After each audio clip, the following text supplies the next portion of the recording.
اعوذ باللہ من الشیطان الرجیم بسم اللہ الرحمن الرحیم رب اشرح لی صدری ویسر لی امری واحلل عقدۃ من لسانی یفقہوا قولی۔ رمضان المبارک، فضائل و مسائل، الاحیاء کتاب۔ اعتکاف، مسجد میں اس نیت کے ساتھ ٹھہرنا کہ اللہ کے لیے ٹھہرا ہے، اعتکاف ہے۔ اعتکاف کے لیے مسلمان عاقل یعنی سمجھدار ہونا اور پاک و صاف ہونا شرط ہے۔ اعتکاف کی 3 قسمیں ہیں۔ واجب، اعتکاف کی منت ماننے سے اعتکاف واجب ہو جاتا ہے، اس کے لیے دل کے ارادے کے ساتھ ساتھ زبان سے بھی کہنا ضروری ہے، صرف دل میں ارادے سے واجب نہیں ہوگا۔ سنت موقدہ، رمضان کے آخر کے 10 دن میں اعتکاف کرنا سنت موقدہ ہے۔ یہ اعتکاف سنت کفایہ ہے، یعنی اگر سب چھوڑ دے تو سب سے اس کے بارے میں مطالبہ ہوگا، اور شہر میں ایک نے کر لیا تو سب اس ذمہ داری سے آزاد ہو گئے۔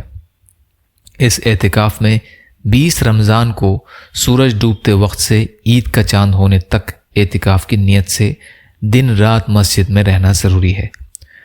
مستحب، سنت غیر موقدہ، ان دونوں کے علاوہ اگر اعتکاف کیا جائے وہ مستحب یا سنت غیر موقدہ ہے۔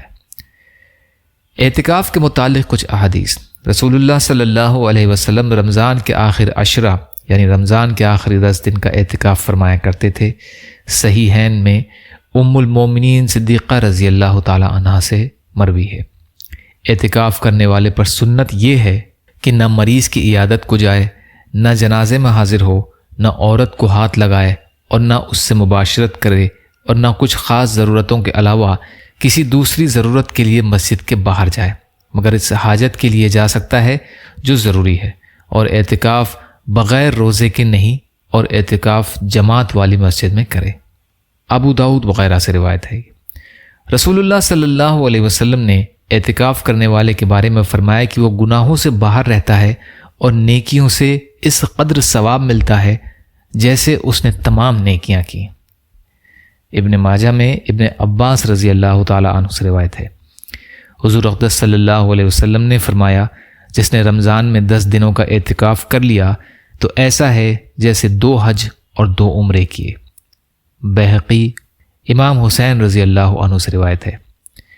اعتکاف کے لیے ضروری مسائل۔ اعتکاف کے لیے جامع مسجد ہونا شرط نہیں، بلکہ مسجد جماعت میں بھی ہو سکتا ہے۔ مسجد جماعت وہ ہے جس میں امام اور مؤذن مقرر ہوں، چاہے اس میں 5 وقت کی نماز نہیں ہوتی۔ ویسے آسانی کے طور پر ہر مسجد میں اعتکاف صحیح ہے، چاہے وہ مسجد جماعت نہ بھی ہو۔ سب سے زیادہ افضل اعتکاف مسجد حرم شریف میں ہے، پھر مسجد نبوی شریف میں، پھر مسجد اقصیٰ میں، پھر اس مسجد میں جہاں بڑی جماعت ہوتی ہے۔ عورت کو مسجد میں اعتکاف مکروہ ہے، بلکہ وہ گھر میں ہی اعتکاف کرے، مگر اس جگہ کرے جو اس نے نماز پڑھنے کے لیے مقرر کر رکھی ہو۔ اگر عورت نے نماز کے لیے کوئی جگہ مقرر نہیں کر رکھی تو گھر میں اعتکاف نہیں کر سکتی، البتہ اگر اس وقت یعنی جب کہ اعتکاف کا ارادہ کیا کسی جگہ کو نماز کے لیے خاص کر لیا تو اس جگہ اعتکاف کر سکتی ہے۔ اعتکاف مستحب کے لیے نہ روزہ شرط ہے، نہ اس کے کوئی خاص وقت مقرر، بلکہ جب مسجد میں اعتکاف کی نیت کی، جب تک مسجد میں ہے اعتکاف سے ہے، مسجد کے باہر چلا گیا تو اعتکاف ختم ہو گیا۔ نوٹ: جب بھی مسجد میں جائے اعتکاف کی نیت کر لے۔ نیت کرتے وقت یہ کہے، نویت سنت الاعتکاف، نویت سنت الاعتکاف، اور اس کے بعد تھوڑی دیر کچھ عبادت بھی ضرور کرے، اور اس کے بعد جتنی دیر مسجد میں رہے گا اتنی دیر عبادت کا ثواب پائے گا۔ یا اللہ ہم سب کو کہنے سننے سے زیادہ عمل کی توفیق عطا فرما۔ یا اللہ مظلوم فلسطینیوں، کشمیریوں، روہنگیا مسلمان اور مسلمان جہاں بھی پریشان حال ہیں، ظالموں کو ظلم کا شکار ہیں، ان کی مدد فرمائیے۔ یا اللہ رمضان کریم کا حق ادا کرنے والا بنائیے، ہمارے روزوں کو، عبادات کو، صدقات کو، خیرات کو قبول فرمائیے۔ یا اللہ آپ حلال میں سے دے دیجئے، حرام سے بچا لیجئے، اپنے غیر سے بے نیاز کر دیجئے، جو مانگا وہ بھی عطا کر دیجئے، جو بھول گئے وہ بھی عطا فرمائیے۔ سبحان ربک رب العزت عما یصفون وسلام علی المرسلین والحمد للہ رب العالمین برحمتک یا ارحم الراحمین لا الہ الا اللہ محمد رسول اللہ۔ السلام علیکم۔